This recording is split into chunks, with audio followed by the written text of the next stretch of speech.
Hello, I'm Daniel Craig, and I have some questions here, which I'm going to try and answer. Okay, here we go. What convinced you to be part of No Time to Die? I felt like doing No Time to Die was a chance to wrap up all the loose ends and to finish off what I'd started 15 years ago, and I think we've done that and more. What was your experience like shooting in my home country of Morocco? Morocco is one of my most favorite places to go to in the world. That year I went walking in the Atlas Mountains, so I got to see a lot of Morocco that year, and I love being there, and will get back there as soon as I can. How do you think your portrayal of James Bond has evolved with today's perception of masculinity? I hope he's changed a lot while I've been part of him, because what I've always tried to do is never judge him. He's flawed, and his attitude towards the world and towards women is questionable, and I think that's interesting. The way we've tried to deal with it is to cast as strong of female characters as possible, have him go up against those people. I mean, we had Judy for a long while, and I was very lucky and privileged to work with her, and that relationship informed who he is, but also exposes him for what he is, and I think that's interesting. I don't judge the characters I play. I try and let the audience do that. Hey Daniel, why the choice to go with fewer gadgets with your James Bond? This is going to answer a few questions actually. I've loved the gadgets, but my take on them has always been they've got to sort of just to be justified in the movie. You can't really just have gadgets for gadget's sake. They've got to make sense, and they've got to be interesting. My favorite gadgets from the previous movie is always, actually my favorite gadget is, I think Sean Connery used to use this sort of like little silver box with a switch on it and a red light went on. I don't know what it did, but it kind of opened doors, it kind of blew things up, and it was just, that was, you know, simple is best as far as gadgets is concerned.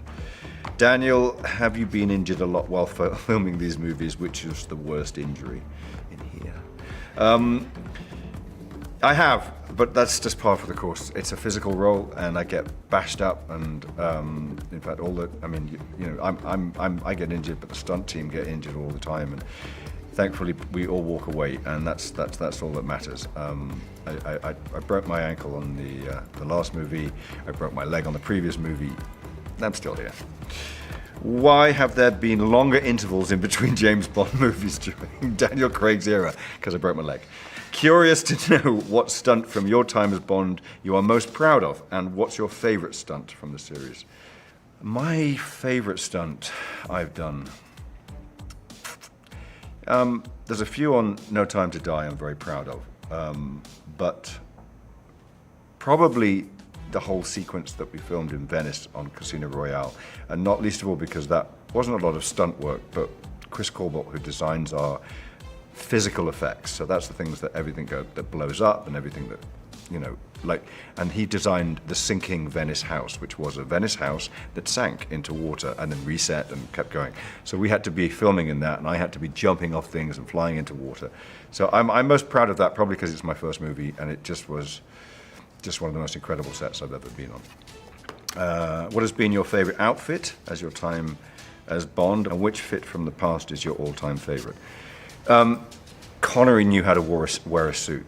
I don't remember which director it was, but the director told Connery to wear the suit home and sleep in it, and then come and wear it. And I think that is how you should wear a suit. I'd say all of the Tom Ford suits I've worn, we've worked really hard with them to create the look. They've been so cooperative over the years during my tenure, and they've allowed us to mess around with their suits, and together we've, I think, produced some amazing suits.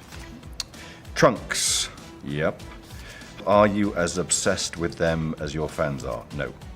Which was your favorite car to shoot in? The DB5. It's like one of the most beautiful cars ever made. I mean, I've driven the DBS and the brand cars, and they don't break down quite as often, but the DB5 is definitely the car. What will you most fondly remember about your time as Bond, and do you have any regrets? No, I don't have any regrets. What I remember most fondly about doing Bond are the people I get to work with. Hello from Sweden. What has been your favorite international location to shoot in, and why? We filmed in Chile, in the Atacama Desert, which is one of the highest, driest points in the world. and has the clearest sky at night because there's an observatory there where you have stars from horizon to horizon. I think that remains one of the most amazing places I've ever filmed in. What was the most challenging, fun scene to shoot? Jesus, 5 movies, what the f***?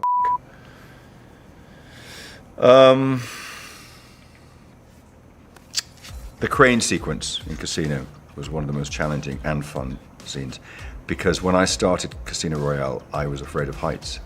And after it, I wasn't. So I had to go up about 60 feet onto scaffolding and walk along beams that were about 6 inches across. No, run across beams that were 6 inches across, 60 feet up in the air, which wasn't fun, but was challenging. What would you like your portrayal of James Bond to be remembered for? The gags. How has James Bond changed Daniel Craig? James Bond has changed my life immeasurably. I mean, it's like, and 99% of it for the better. And I would say it's been, I could never imagine being where I am today without James Bond. So it's been an extraordinary part of my life. Which one is your favorite James Bond movie and why? Goldfinger, I think, is my favorite James Bond movie. I love Dr. No, but it was sort of where Sean Connery became the James Bond that we know and we love. Who is your favorite actor to have played James Bond? Well, clearly me. Sean Connery. Which one informed your performance the most? None of them. I mean, I know that sounds weird, but actually what I did when I took on the role was I said, I can't do impressions of people. I can't try and be Sean Connery or Pierce or Roger. I have to try and be myself. So as much as I watch the films over and over again and they influence the way we shoot the movies, I just tried to be me. How are you, Daniel? Can you do a Sean... Oh, I'm very well, thank you. Can you do a Sean Connery impression for us? Nope. What makes Daniel Craig's James Bond different from his predecessors? I play him. What can you tell us about the villain in No Time to Die, and what did Rami Malek bring to the role? We were incredibly lucky to get Rami. He just cut off the back of an Oscar. He's one of the most popular actors in the world at the moment, and he came and hit it out of the park. He's extraordinary in this role because he's an extraordinary actor. How has it been working with Phoebe Waller-Bridge? What did she bring to the script?